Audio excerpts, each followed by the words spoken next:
Hello everyone. My name is Kamal Manocha. I represent PMS AIF World. We have been doing some very intuitive and very interesting webinars, and today's webinar is going to be likewise. We have Samit Vartak, and every time when I interact with Samit Vartak, it is always something new that we learn. I remember it was a kind of a beginning of a 4-year period of a small and mid cap that we saw somewhere, I think, in 2021, when I had a fortune to do webinar with you, Samit, when you had kind of narrated that 4-year pattern of small and mid caps. And now, obviously, we are somewhere, I think, in the state of flux. And that is where, we thought of doing this webinar with you to understand from that theory point of view, which is more based on, I would say, cyclical nature of small caps and mid caps, which is kind of your forte. And for the audience, Samit needs no introduction, but Samit is known for a fund manager who has built 10x kind of returns over 10 years, finding multi-baggers and building high conviction positions in quality, small and mid caps. Those companies, which eventually kind of deliver massive returns to the tune of they coming up as, growth-backed stories. That is what Samit has been figuring out and finding out, and that identification is something which differentiates him from other fund managers. But in the present scenario, whereby obviously every time every client, when he comes to PMS as a structure or AIF as a structure, is always looking to make good returns. But in the current scenario, it is very tough to understand whether one should kind of go into the space of small caps and mid caps, or one should kind of sit on the sidelines, or one could maybe take a entry into large caps, because on one side there are large, small and mid cap mutual funds which have massive assets, and hence there is this fear going on that one day when those assets will liquidate, that could lead to a massive fall in the space of mid and small caps. Also, small and mid caps have rallied a lot over last 4 years, though in last 15 months obviously we have seen a time correction and broader market correction also, but before that we have seen a rally, and hence there is this pressing question. We want to rethink with you the risk and reward of being into small and mid caps, or entering into small caps and mid caps versus the large caps. Your opening remarks. Sure, Kamal. Thank you so much for having me, and really wonderful to be connected to so many listeners here. See, I think you are right. I have been mostly investing in the small and mid cap space, but it's not by design that, let's just focus on small and mid cap space. It's just that, I have certain returns expectation in my mind, right? So when I come to the market, if I want to really, invest in the passive index fund, I generally can make about 12%, 14% kind of returns in the long run, sometimes even 15% returns in the long run, right? And if I'm doing this as a business and, full time, I expect to at least 5 to 10% alpha over and above what the index can do, and that can only come if in the long run your earnings growth is in that range, because the market's earnings growth, which is, say, the large cap earnings growth, is about 13% plus or minus, right? And hence the return range is in that 12 to 15% kind of a range. So I need to find, compared to the 13%, I need to find probably 5 to 10% higher growth compared to that. And fortunately or unfortunately, the place where I find such growth is mostly in the small cap space. It is not that easy to find in the large cap. It is possible, but then if you find that in the large cap space, you will find that the valuations are completely out of sync. So hence, if you're looking for something which is high growth as well as, has reasonable valuation, that's the space where you find, such opportunities. And hence, we ended up investing in these companies. If, one-off cases, you will find such opportunities also in the large cap space. And we don't then shy away from investing in the large caps, but it's not that easy to find, right? But with this also comes in risk. Now, the risk is majorly to do with the volatility of this space, and volatility comes in, as I have, presented before too, almost on a repeat basis, every 3 years there is a correction.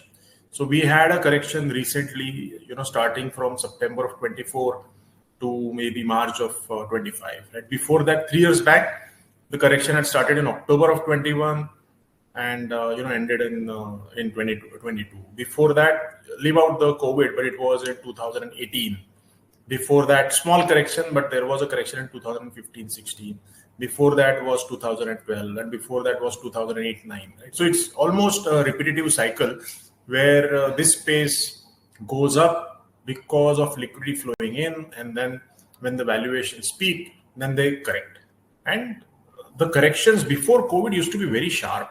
The average correction in the small cap space, if you see for that 2008-9 cycle, 2011-12, 15, 18, and if you do the average of that, it was almost 40% from peak to bottom, and that's a pretty high fall. And 40%, when a portfolio falls, it's extremely stressful, right? And whether everyone is ready to take that stress is a big question. When things are looking good, you think that you can take that stress, but when you see that your portfolio has become so big and then you suddenly lose 40%, and sometimes at a portfolio you can even lose more. I'm talking about at the index level, right? So there is that risk, and the temperament needed is very different in this. So it's not something that anyone can just play around and invest in the small cap, because small caps have thousands of companies. It's not like just the 100 companies which are in the large caps.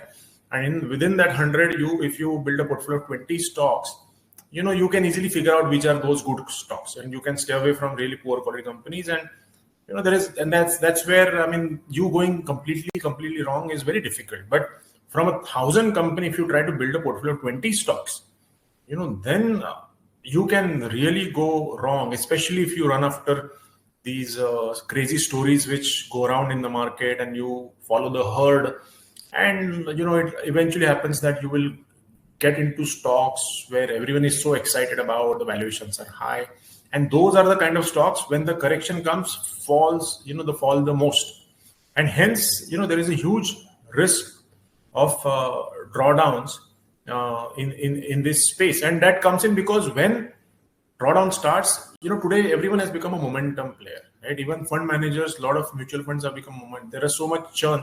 So when things are out of flavor, they also want to get out, and position something into something which is in momentum. So whenever there are exits in small caps, the impact cost of exit is very, very high.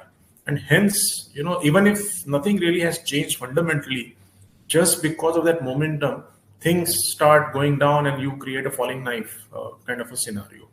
Right? So that's been the case. I think fortunately, last couple of cycles, especially post-COVID, a lot of things have changed, which we'll talk about,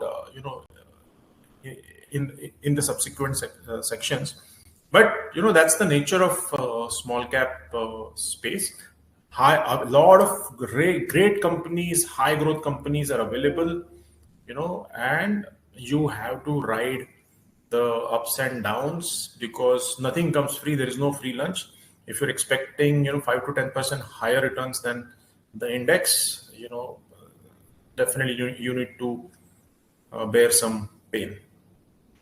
Right, Samit. So, the foremost question to begin with, is that according to you, if one has to kind of get into small and mid cap space, and obviously, as you mentioned, that 3 to 4 year or maybe 5 year kind of a time horizon, and their cyclical nature. So, are we in the middle of that structural bull run for this particular segment, or we are somewhere again at the start, because we have seen almost 1 year of a period whereby kind of returns have been negative or low, and kind of markets have done nothing, or we are somewhere kind of ahead in the rally, and like we are ahead of middle, and it now is a market which is like very selective market. It's not that kind of same market as we have seen in the past.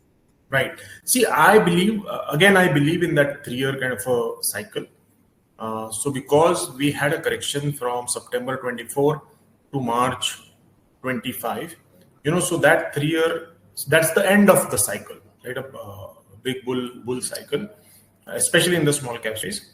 And we are at the start of a newer cycle. So I think next big correction probably is at least a couple of years far. I mean, there is no guarantee to it. It's just that if you just follow, the cyclicality of the small cap space, in that cycle, you are at the start of that cycle, and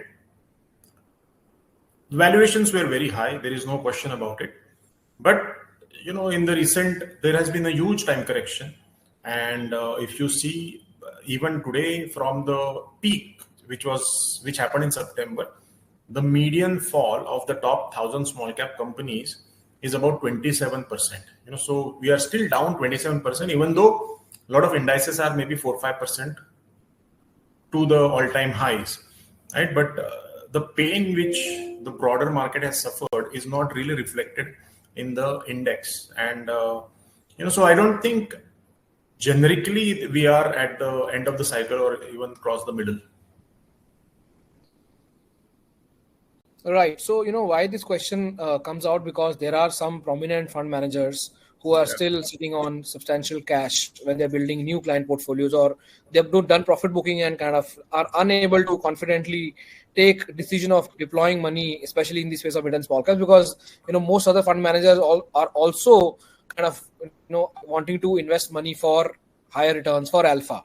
And they believe that the current kind of macro headwind is very complex, and at the same time valuations are not that interesting or right that they can kind of go full fledged into the space of small caps and mid caps. But yes, obviously, as you rightly said, small caps and mid caps are delivering better results in terms of earnings growth if compared to large caps.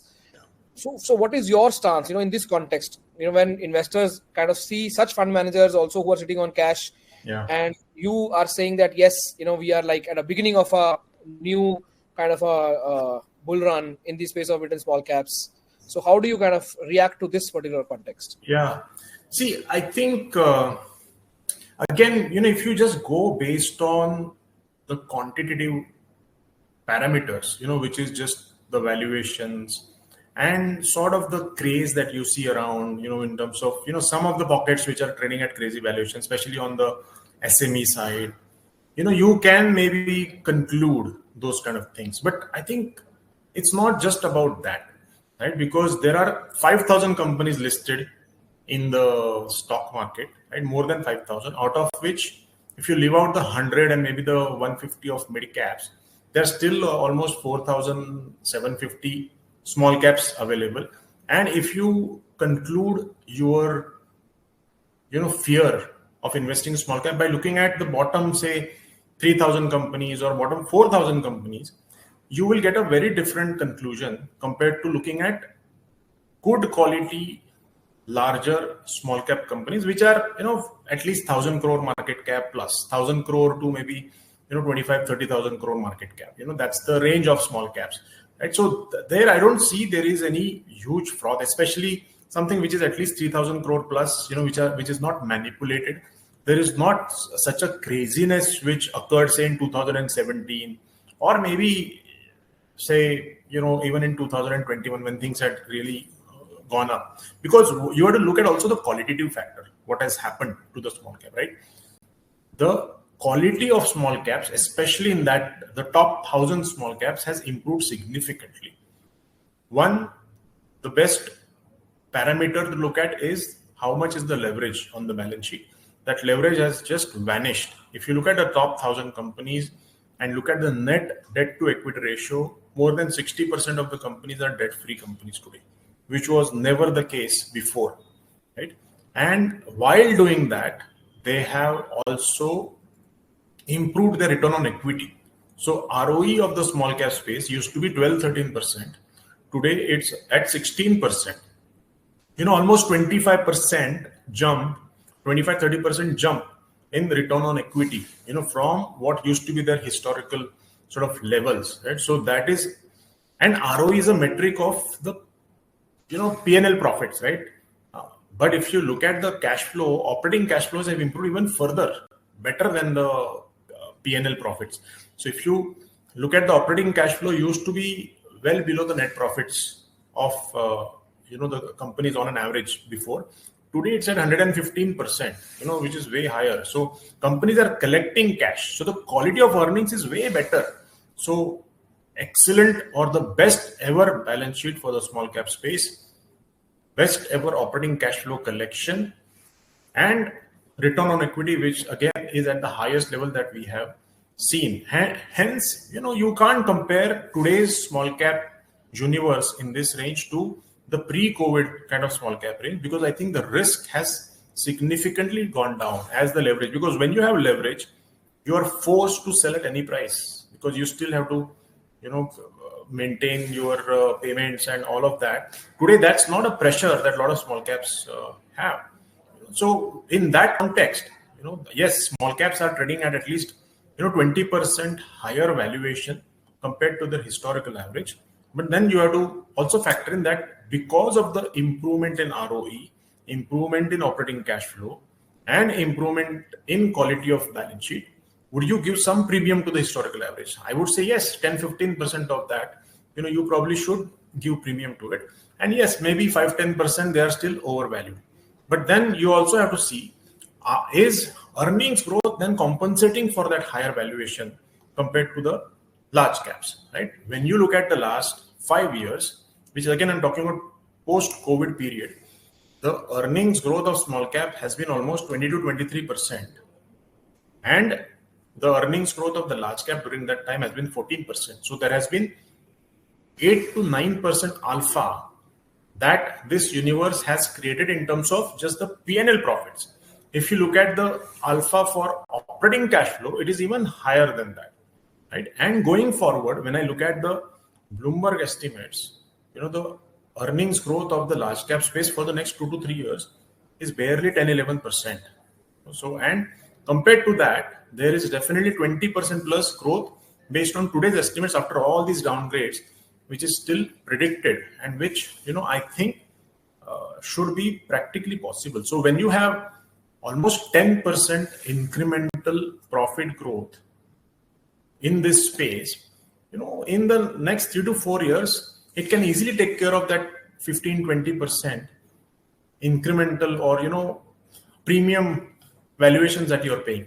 And again, I think valuation is very skewed in the large cap. Large caps has, I would say, 3 big buckets, right? So if you look at the top 100 stocks, 50%, of the large caps are made out of financials and PSUs.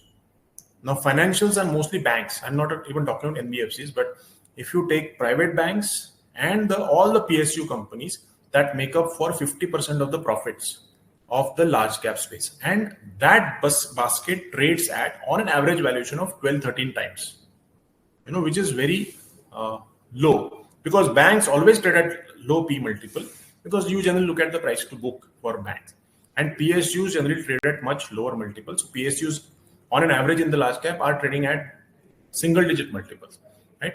But then when you look at the other basket, the 50% basket, which are non-PSUs and non-private banks, their P multiple is almost 40 times plus, right? Whereas when you look at the small cap space, small caps don't have too many PSUs or banks. So you have to compare the valuation of small cap with maybe that 50% basket, because of just the nature of the constituents of this space. And here you will see that the trailing multiple small caps is at 30 times versus that basket trading at 40 times, right? And 1 year forward multiple for small cap will be probably close to 23-24 times. And for that basket, it's closer to almost 35-36 times. So you're talking of huge variance, and that basket is also not growing at 20%. The large cap basket is growing at 12, 13, 14% kind of a range. So, you have to look at this context to, if earnings growth is available here, it's okay to pay a little bit higher, because earnings growth is what will deliver you returns. Without earnings growth, there are no returns which are possible. No, absolutely, you're bang on. I have read, the entire research paper that you had released, covering this entire thesis, and absolutely bang on. In fact, I will add that the entire 50% of that large cap component you're talking about, which is being attributed to financials, is basically primarily services. If that, because India primarily has been a services economy, throughout last 2.5 decades, and now over last 1 decade, we have seen a lot of growth actually happening in the listed space as well as unlisted space in the manufacturing side, and maybe eventually somewhere beyond that also, which is like deep tech side, and companies may come out of some small caps and mid caps within manufacturing and may start to relatively become larger companies. So hence and I know your portfolio construct has been mostly towards manufacturing Yeah. and B2B businesses, and less of maybe consumer or services businesses, and obviously kind of negligible into financial services businesses. Yeah. So from that arena of I would say large number of small caps and mid caps, which are primarily kind of non-services and non-financial, what are those upcoming new, I would say, themes or Yeah. sectors that you now are kind of looking at, which you think today are rightly poised for, Yeah. say, multi-year growth from here onwards? Right. Yeah. So see, I mean, we follow wherever there is capex. Wherever companies are doing capex. Sometimes it may not be at a sectoral level, but there are companies who do it within the sector. So if we find such company, will invest even if you don't like that sector, right? So few of the sectors where we are really finding opportunities are some plays related to data centers, plays related to managed office spaces. And there are conventional manufacturing companies who have started defense. So, rather than betting on the old conventional defense, which are defense companies, which have become extremely expensive, why not focus on companies which are not really valued like the defense companies, but valued like old conventional boring manufacturing companies, but are getting into newer sort of segments. So we are looking for such opportunity. And then, of course, the older themes that we still like, which is building material related, whether it's playing it through the, electrical cables, some power equipments, some construction equipments, because, we are still positive on India's capex, and there will be capex on the infrastructure side. So we continue with that kind of a theme, but it's mostly bottoms up. So sometimes we find these exciting opportunities which are available either in a small cap space, which are unique in that space. So they may be qualified into a steel segment, but there is a huge defense component related to that, or they may be club with, say, electrical equipment, but it's majorly exposed to data centers, those kind of space. And I still like these office space players, which we have invested in couple of them, but of course the ones which generate huge operating cash flow, and where the valuations are really reasonable. I mean, most of these companies that I'm talking about, they are trading at 1 year forward multiple, even one trailing multiple of like 25 times or below, and 1 year forward multiple of 15 times and around that. So, but again, these are all bottoms up kind of companies. Such opportunities are absolutely not available in the large cap space at all, and there are multiple of such opportunities available in the in the small caps, and you are only looking for 15-20 of such stocks. While your research and search goes on to identify some of these multi-baggers and some of the themes that you have highlighted, would you not want to further go into the space of unlisted companies? Because some of these themes like data centers are absolutely, I would say, at a beginning, India needs many data centers. Yeah. And likewise, defense is also like India, is not only wanting to make India self-sufficient, but also has a aim and dream, and now maybe I would say vision to export, and Yeah. obviously the other theme. So there will be many companies who are not listed yet, and will be available in the unlisted space as well. Yeah. So yes, I mean, see, the new AI that we launched just few months back, there we are taking about 10 to 15% exposure in, we can take in sort of pre-IPO kind of deals. But we have already participated in a lot of anchor books in this AI. And there are all exciting opportunities which are available. And today we, bid for one more anchor book, exciting companies into sort of, Medicare products, and very, very reasonable valuations. Again, these are again one year forward of like 15, 13 times kind of a multiple. So we are definitely taking advantage of that in the AI structure, because that's where you can do it. You can't participate in the PMS in this because that structure is not available really for participant in this. But we are also thinking of launching one more AIF in the next 3 months or so, which will be purely focused on these pre-IPO and unlisted, which will be listed in the next, say, 6 months to 18 months, those kind of deals. Because today, because of, we having looked at so many of these companies, we have a good ecosystem that almost every deal comes to us. A lot of them want to have access, like our name in the cap table, because that definitely helps them, when they go for an IPO. So given the number of deal flowing to us, we thought, why not take advantage of, this opportunity and launch a fund. So we launch a small fund mainly for investing in these pre-IPO unlisted deals, not the private equity kind of deals, but just something which will list in the near term. Right, Samit. So we have a question, asked by someone in the audience, and I was about to ask the same question, that when it comes to doing such unlisted investments, how do you kind of use your quality filters? Because you are known as a quality fund manager, not a momentum, fund manager when it comes to investing into mid and small caps. But obviously, data is less when it comes to investing in the unlisted space. What are your quality filters there to avoid that you don't get into something which is kind of only being presented as a very good story, but it's not coming back by substance? No, that's very important. I mean, this is a very risky space, especially companies which are new, where they don't have much of an history. So one is, of course, you need to do your background check on promoters, and that can only be done qualitatively. There's not much which will be available, on their balance sheet, annual report, just by looking at financials or financial parameters. And so, through your connect, so whichever city they are from, or talking to the CAs there, or through our connects of some investors who are already there in that city, you need to definitely do a big background check on those promoters. A lot of times there are cases against the promoters. There are something that you will find today, even if you go through ChatGPT and ask for certain names and directors and company, you will surprisingly you'll get a lot of these historical cases. So one good thing about these smaller companies that they will provide you all the data which is needed. So generally we ask for even the GST filings.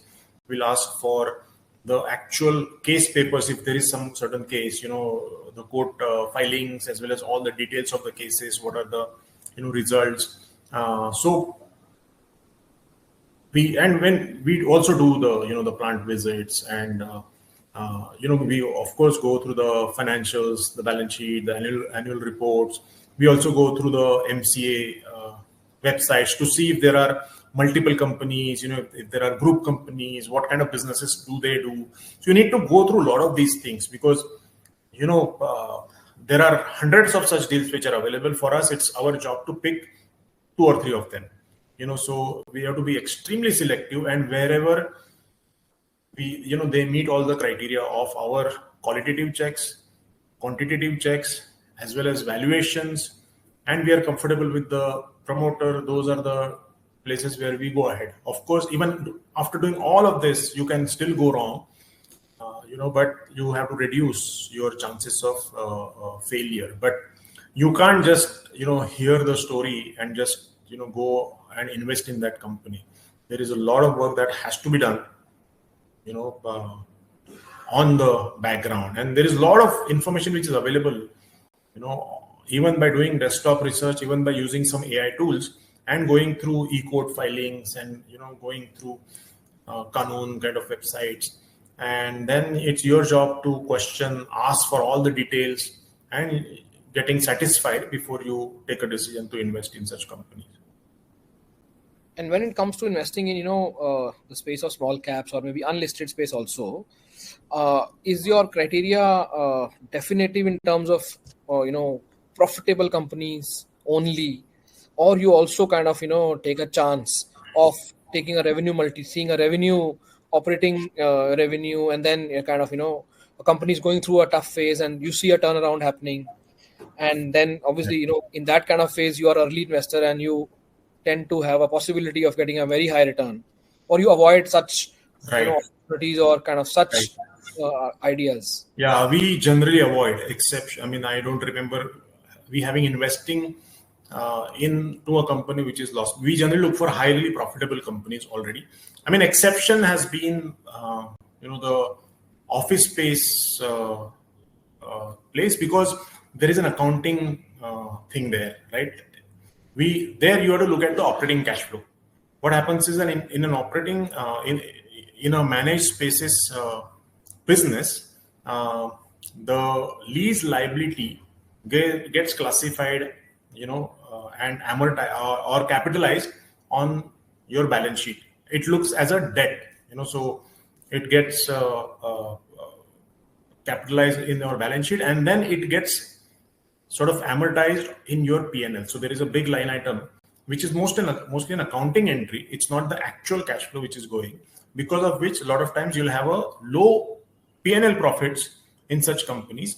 But in reality, what you need to do is you look at the rent revenue minus the OPEX cost minus the actual rent outgo, and then you come out with the operating cash flow. So at an operating cash flow level, you will see that they are highly profitable, and there is a huge difference between different companies. So you will see big difference between operating cash flow and the P&L profits when you look at, say, EFC or a Smart Work or an Office or NDCube, and even WeWork, right? And it's your job to understand, what is the real cash flow and what is accounting, because accounting is very different in that case. So in that case, you have an exception. You may not see that high profitability at the P&L level, but in reality, these are highly profitable companies in terms of cash flow. So we're okay with that kind of thing. But for most others, where there is no such accounting issue, we are okay with going with highly profitable even at a P&L level beyond the operating cash flow level. Right, Sumit, and right, Sumit. So now let me ask one more thing. When it comes to ultimately creating the portfolio based on your last more than 1.5 decades of experience managing public money, in SageOne, say you have identified, a theme like, data centers. Yeah. Now, when you are very early entrant in that theme, there will be maybe less number of companies which are kind of, investable in that particular theme. How will you select within that theme? You will divide maybe your allocation equally in, say, 3, 4, 5 companies, or you would want to further kind of allocate with high conviction in only top leading company, or maybe a second player in that order, because second player could have maybe a relatively attractive valuations. How would you ultimately deploy that within that particular theme, especially in emerging theme? Yeah. So, again, we do not do basket investing at all. We would only focus on the company where we are extremely comfortable with the promoter, where we understand the profitability, the predictability of that business. We are convinced about the numbers. We have confidence about the numbers which are presented, and where we do get answers to all our questions, through details of whether GST filings, whether is access to, lot of detailed information that we are looking for to analyze that business.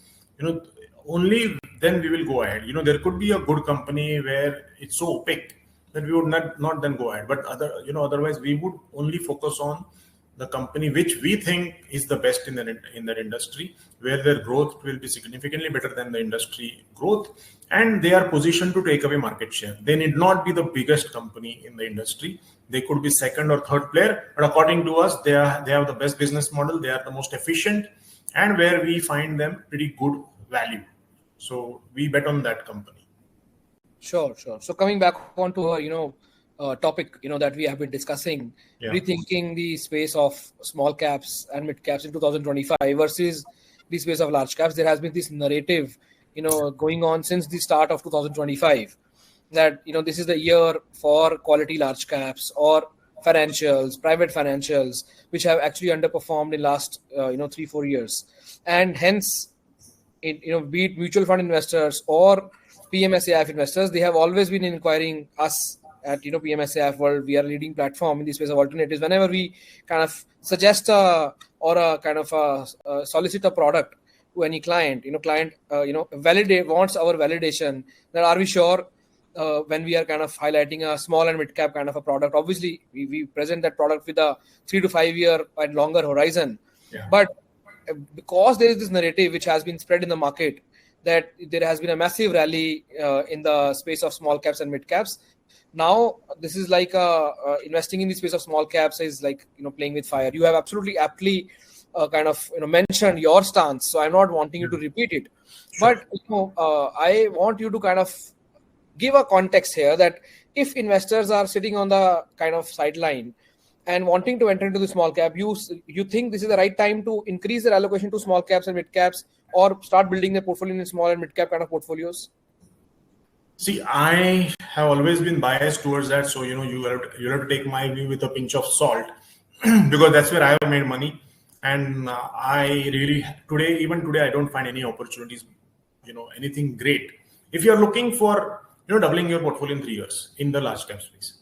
So there could be people who can, time some valuation re-rating in the large cap space, but earnings growth doubling in 3 years is extremely rare in the large cap, so it's not easy to find. Whereas I find so many companies in the small cap where they will double their earnings in the next 2 years, right? So you find a completely different growth because, as I said, at the entire universe level, of say 700 to 800 companies, which are the largest small caps, the earning growth estimate of Bloomberg itself is almost 24% for the next 2 years.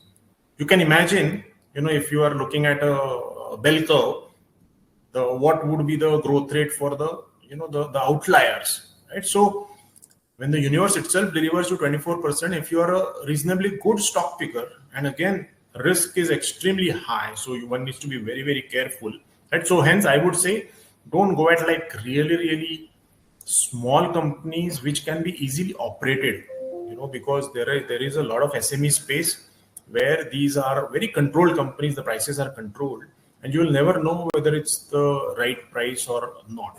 So there are stories, there are operators which are involved, and you can easily get sucked into that story because the story is so exciting. The valuation looks so exciting based on the projections which are spread around, right? So it's easy to fall a prey for that. But if you are careful in that universe, which is growing at 20% plus, you can easily find companies which are growing at 30% plus, but again, need to stick with quality where you have high conviction, where you have comfort with the promoter, with the balance sheet, and confidence in the numbers which are presented to you, which are not manipulated.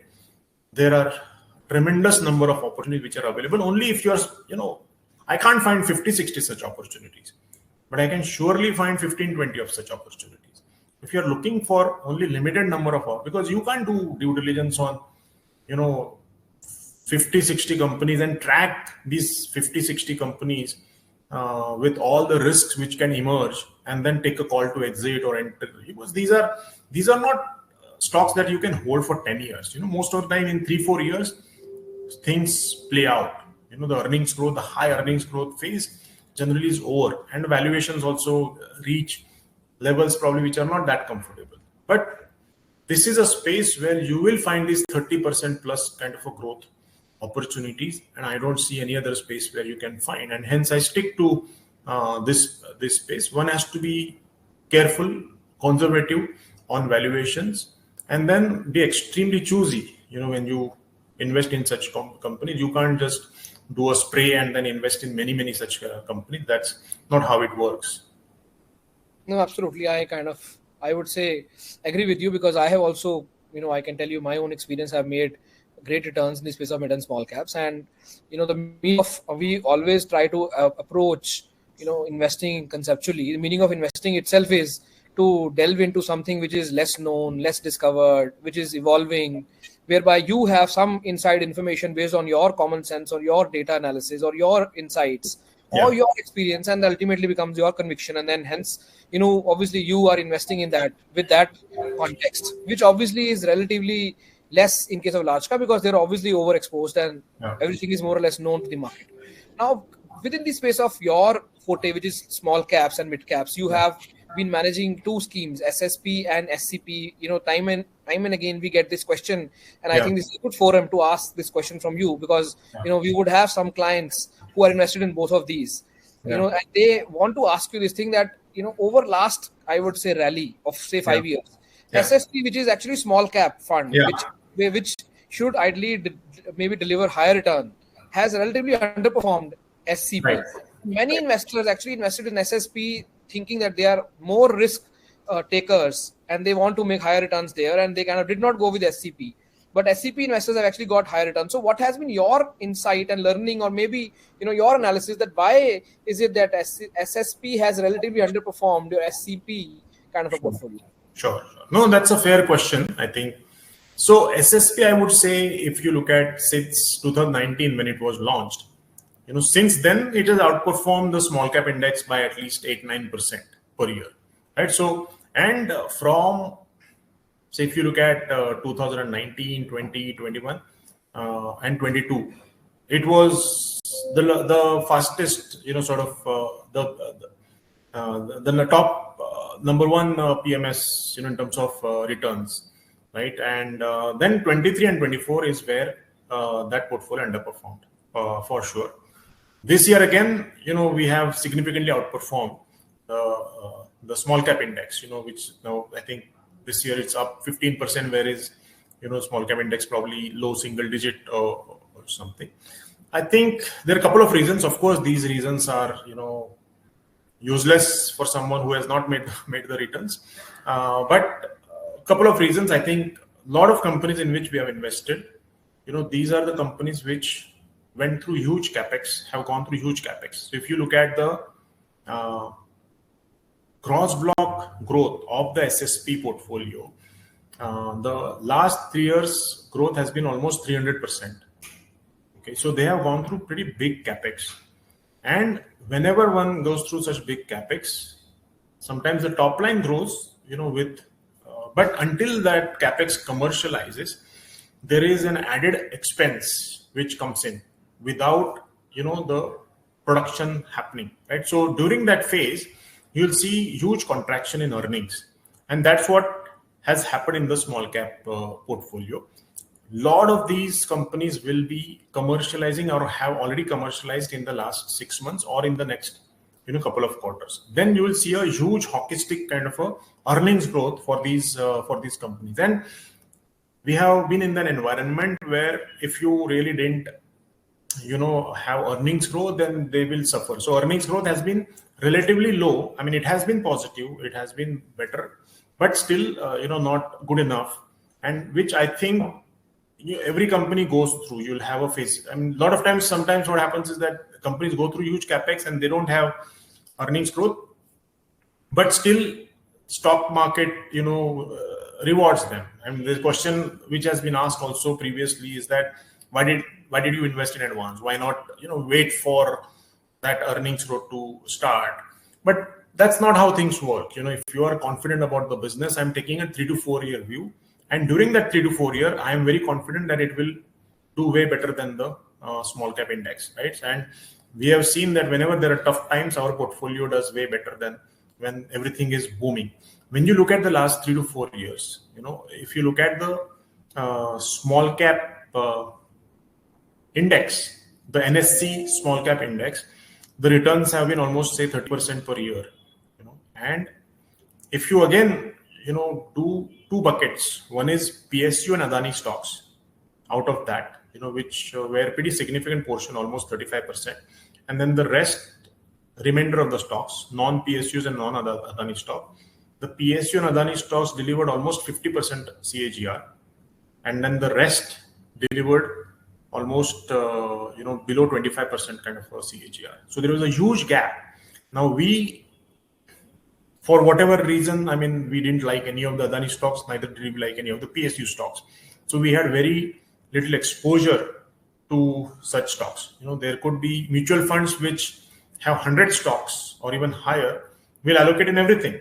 So a very broad-based stock portfolio would have done very well, because it didn't matter. You will have some PSUs, you'll have some Adani, you will have some railway, you will have some some very, very poor quality companies which have done exceedingly well during such time period. And because we manage 15, 20 stocks, even if you miss out on few of these themes, you can. But for us, we are confident that our earnings growth of the portfolio companies in a 3 to 4 year period will be way higher than the small cap NSE small cap 100 index, right? And that's what matters to us. And during time when these companies are out of favor, we are okay underperforming. For us, these companies have to deliver, and during that 3 to 4 year period, we're confident we'll do better than the market. Sure, Samit. So, you are one of thought leading fund managers in the space of small caps and mid caps, and small caps and mid caps, has been a volatile space throughout. I have 2 decades of experience, and I can tell you, many years ago, when market used to be very volatile, especially, before COVID period that you mentioned, there used to be time where investors used to say that why fund managers do not take cash calls. Why is it that, I go up with market and come down with market? And obviously investors have all the right to have expectations. And now the time has been such that investors have become maybe kind of more informed, and they say that why do fund managers take cash calls? I have given a fund manager to invest in equities. I have done my own asset allocation, and the purpose of the money given to equity fund managers is to be investing in equities. But there are fund managers who have taken cash calls and who have blatantly kind of been coming and kind of rationalizing their cash calls, placing all the macro complex reasons which are all in front of us. But yes, at the same time, fund managers like you who are like, I would say now in current avatar seen as bold fund managers who are not taking cash calls, and fund managers who are taking cash calls are seen as maybe overcautious fund managers.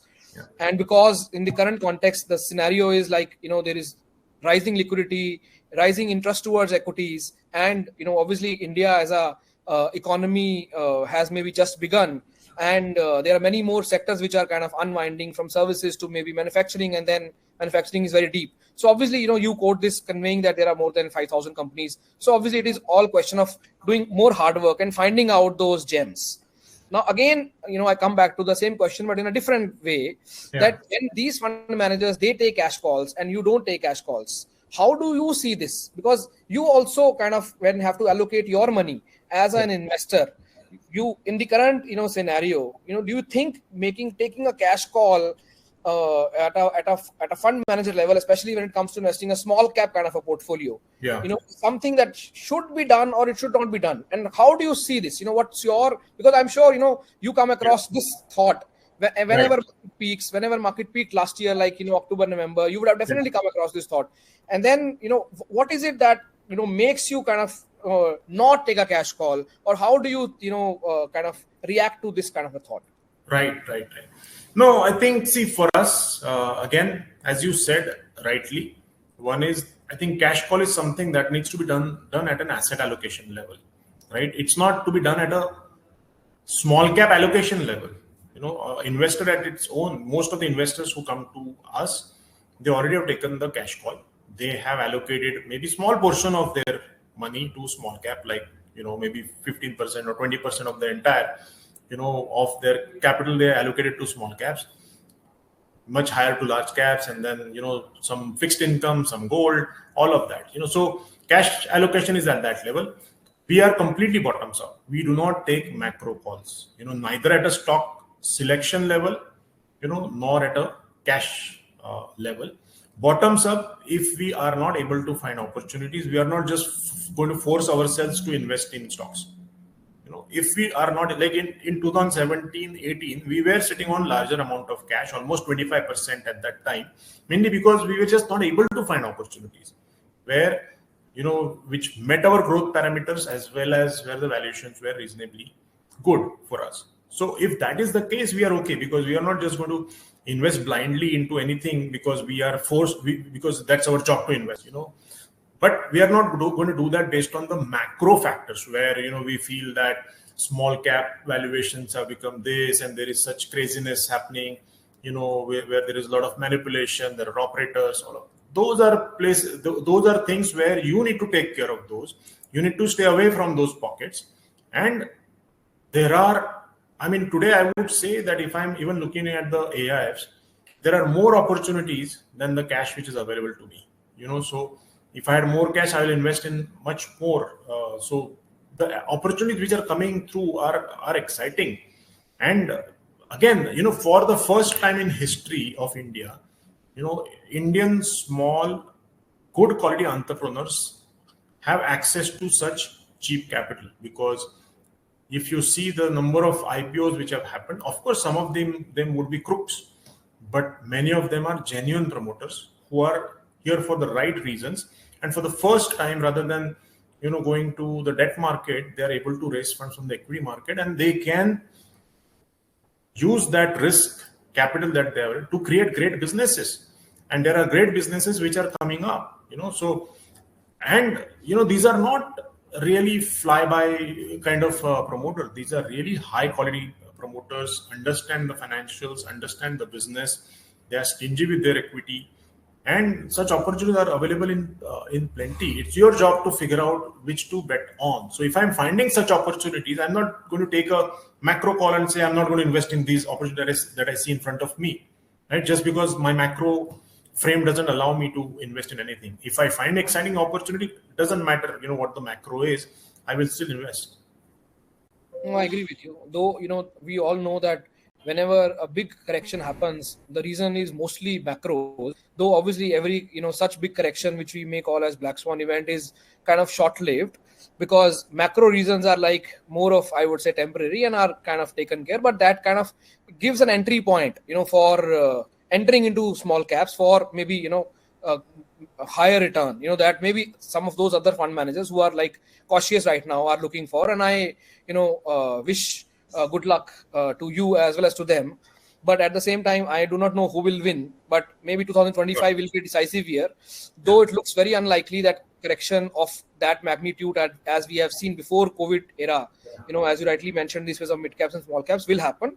But let's see, how it unfolds. So moving on to the last 10 minutes of our conversations, based on some of the questions that have come from the audience, what is your view on the IT sector? Because IT sector, in the space of your small cap and mid cap, or maybe versus large caps, is something, which today people have kind of forgotten, and which could turn around. And hence, from that point of view, do you see that as something which is like a story which will remain boring for long, or it is definitely an opportunity? Yeah, see, for us, there are very few IT companies which meet our criteria of, delivering 20% plus earnings growth over the next 3-4 years. Most of them deliver single digit or little, lower double digits, probably in the low teens. Right? And there are few which, like Coforge or Persistent, which are delivering that kind of earnings growth. But then the valuation multiple, if you see, it doesn't make sense to us. So if you look at their historical valuation, pre-COVID and today, the valuation multiple is at least 2x of what it used to be historically. And I think there is a growth slowdown for sure, because there is an uncertainty from AI. There could be short-term, projects for AI, which may sort of, increase demand for some of the IT companies. But in the long run, probably the demand will slow down because a lot of activities will be done by, AI. So there is risk related to that. So I am not negative on IT, but the growth rate and the valuation just doesn't fit into what we are looking for. Sure, Samit. One more question, which has been kind of a talking thing in investor fraternity, because investors are worried of paying higher taxes, especially when it comes to investing in PMS. There is some churn rate and there are short-term capital gain tax, and because PMSs have a possibility and right conducive model to give good returns, they ultimately have no choice but to invest in PMS, because that is a high conviction structure whereby they get personalized attention, and obviously they are able to get better returns because of a concentrated portfolio. But obviously that comes at a cost of some churning, which makes them view the new thing which is coming up, which is SIF, where there are tax advantages because they're coming on a similar mutual fund structure, but they could be also lesser in AUM, smaller in size, and concentrated. How do you see this entire SIF space coming up? Because we, as PMS AIF World platform, are also looking at that development. So we want to hear your views on that. Sure. No, I mean, mutual funds do definitely have an advantage, tax advantage. Based on my estimates, it's about 1.5 to 2%, per year kind of an advantage, which I can't deny as a PMS fund manager. We did evaluate, getting into applying for a mutual fund license. Right. What we realized is that the cost structure for mutual fund today, it's at least 50 crore minimum. And if you see, most of the mutual funds have much higher cost structure. So it will be at least 70, 80, 100 crore kind of a cost structure. And if you see average net fees that the mutual funds make, majority of them other than HDFC is way below 50 bips. Right. So if you look at the break even for most of the mutual fund, most of these smaller mutual funds, which are new, which are below 5,000 or 10,000, most of them are loss making. Even larger mutual funds, which are at 25,000, are loss making. Right. So you need to manage much higher AUM for you to break even in a mutual fund structure. Right. So for us, if we had to make the same money that we are managing, so we manage about 7,300 crores across all these schemes put together. Small cap, we manage some 1,800 only, right? And then we have the mid and small cap where we manage 5,000 crores, right? And then we do have that SLMP and all of that put together, right? But if we have to make the same amount of money, we probably need to manage at least 25,000 crores in the mutual fund structure or higher, 25 to 30,000 crores, which is at least 3 to 4x, to compensate for the cost structure. Now, when I manage that kind of a money, because of the size that I manage, my returns will be dragged by at least 3 to 4%. So when I see, because you will have to invest so much, either you need increase the number of stocks in the portfolio, which can be huge, or you need to probably bear the impact cost of investing more money in each of the stocks. So then getting out will be more difficult. So it makes a lot of sense, for maybe larger sort of mid caps or large caps, which makes sense, where you can maybe do a concentrated portfolio. But as soon as you come in for a small mid cap, because of the cost structure, it is very difficult. And that's the reason we decided to stay away. We thought that our strategy will not fit into that kind of a cost structure. And then in their mutual fund, the headache of paperwork and the kind of compliance and all of that takes away so much time of the analyst and the fund manager that that also will take away from the returns. So from the return perspective for the investors, because we only want to manage limited amount of money, like small cap, we have stopped taking money. We had stopped for almost 2 years, then we took for a few months because we underperformed. So there were some redemptions and we had that space available, so that got filled very quickly, so we stopped again. So that's the kind of money we want to manage, where we are focused on higher returns, but that has to be done at a very low cost level. Otherwise, if we start managing too much of AUM, our strategy would fail because there's too much of impact cost.